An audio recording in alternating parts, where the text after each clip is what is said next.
Our greatest desire as pastors is to see our people move and live like Jesus. Safe Families gives us that opportunity.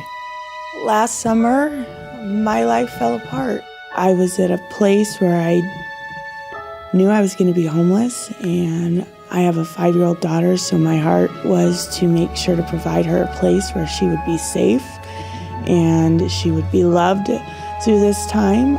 I had heard about Safe Families over the radio, and I talked with a friend about it who knew Derek, who was a part of Safe Families, and she encouraged me to make that call, and when I did, it opened the door to some really amazing things over the last 8 months of my life.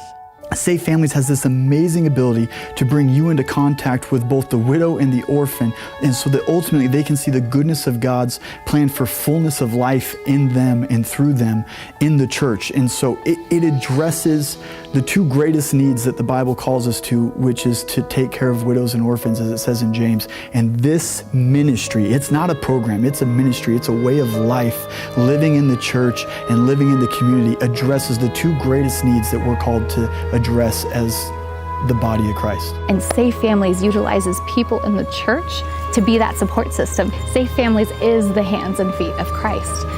You know, Safe Families for Children, in a nutshell, is biblical hospitality. Yep. It's very relationship-based as opposed to anything, you know, from the state or whatever that's Right. governmental. Yeah. It's the church acting out through compassion. It rescues families, and I wanted to be a part of something like that.